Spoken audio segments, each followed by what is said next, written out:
ایک روٹی والے کا واقعہ میں نے آپ کو سنانا ہے، اور یہ بڑے ہی مشہور و معروف بزرگ سے منسوب واقعہ ہے۔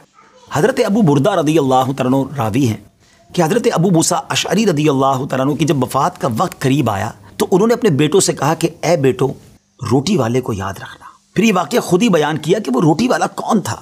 آپ نے کہا کہ ایک شخص تھا جس نے 70 سال اللہ کی عبادت کی، بڑی عبادت کی، مگر 70 سال بعد جب وہ باہر آیا تو شیطان نے اس کو بہکایا اور وہ ایک عورت کے فتنے میں مبتلا ہو گیا۔ 7 دن اور 7 راتیں وہ اس عورت کے ساتھ رہا، غلط کام ہو گئے۔ اب اس کو پھر شرمندگی ہوئی کہ یہ میں نے کیا کیا، 70 سال عبادت کی اور یہ 7 دن اور 7 راتیں میں نے گناہ میں گزار دی۔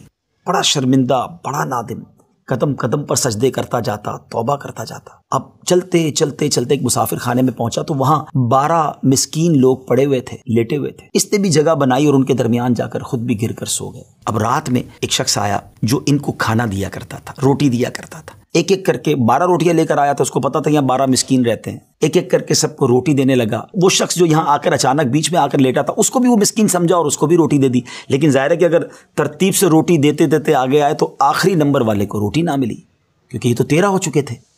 تو بانٹنے والے سے اس مسکین نے کہا کہ تم نے آج مجھے روٹی کیوں نہیں دی؟ اس نے کہا میں نے تو سب کو ایک ایک روٹی دی ہے، کسی کو 2 نہیں دی۔ کہا تم مجھے روٹی نہیں دے رہے ہو۔ بہرحال وہ ناراض ہو گیا کہ ٹھیک ہے، پھر تم اگر یہ سمجھتے ہو کہ میں بددیانتی کر رہا ہوں تو میں تمہیں کچھ بھی نہیں دوں گا۔ یہ کہہ کر وہ شخص تو چلا گیا، مگر وہ مسکین بیچارہ بھوکا رہ گیا۔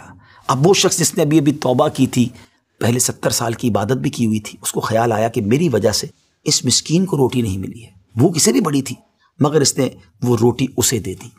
شدید بھوک لگی ہوئی تھی، رات بھر بھوک میں تڑپتا رہا اور اسی بھوک کے عالم میں صبح اس کا انتقال ہو گیا۔ حضرت ابو موسیٰ اشعری رضی اللہ تعالیٰ عنہ فرماتے ہیں کہ جب یہ شخص اللہ کی بارگاہ میں پہنچا نا تو ایک پلڑے میں اس کی 70 سال کی عبادت رکھی گئی اور ایک پلڑے میں وہ 7 دن اور 7 رات کے گناہ رکھے گئے۔ تو فرمایا کہ وہ گناہ جو تھے وہ 70 سال کی عبادت سے آگے بڑھ گئے، یعنی اب اس کے لیے گویا حکم ہو سکتا تھا کہ وہ جہنم میں جائے، مگر ان 7 دن کے گناہوں کے سامنے وہ روٹی رکھی گئی، اور اس روٹی کی برکت سے، کیونکہ وہ اخلاص کے ساتھ ایثار کی گئی تھی، مسکین کی مدد کی گئی تھی، وہ 7 دن کے بڑے بڑے گناہ معاف کر دیے گئے اور وہ جنت میں چلا گیا۔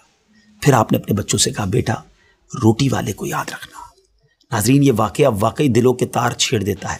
2 باتیں سیکھنی ہیں کہ بعض اوقات کچھ لوگ کہتے ہیں یار میں نہیں بہک سکتا، میں تو بڑے اچھے ماحول میں ہوں۔ نہیں جناب، شیطان نے بڑوں بڑوں کو بہکا دیا ہے۔ ہمیں اپنی صحبتیں اچھی کرنی ہوں گی، اللہ کریم سے شیطان کے مقابلے میں پناہ مانگنی ہوگی اور اپنے آپ سے ڈرتے رہنا ہوگا کہ نہیں میں بھی گناہوں میں مبتلا ہو سکتا ہوں، مجھ سے بھی کوئی بڑا گناہ کہیں نہ ہو جائے۔ توبہ کرتے رہیں، ڈرتے رہیں، خوف رکھیں اور اچھی صحبت اپنائیں۔ اور دوسری بات، صدقہ جو ہے نا وہ گناہوں کو مٹا دیتا ہے۔ صدقہ اللہ کی بارگاہ میں بڑا پسندیدہ ہے۔ غریبوں کی مدد کرنا یہ اللہ کو بڑا پسند ہے۔ ہمیں بھی چاہیے کہ وقتاً فوقتاً اپنے غریب پڑوسیوں، غریب رشتہ داروں، غریب مسلمانوں کی مدد کرتے رہیں۔ اور دعوت اسلامی کا شعبہ FGRF سبحان اللہ دکھیارے مسلمانوں کی شاندار انداز میں مدد کرتا ہے۔ سیلاب زدگان کی مدد کتنے بڑے پیمانے پر کی گئی اور یہ سارا سال ہی اب کچھ نہ کچھ سلسلہ رہتا ہے، تو آپ بھی FGRF کا ساتھ دیجیے، دکھیارے مسلمانوں کی مدد کیجیے۔ اللہ آپ کے رزق حلال میں برکت عطا فرمائے اور ہم سب کے گناہوں کو معاف فرمائے۔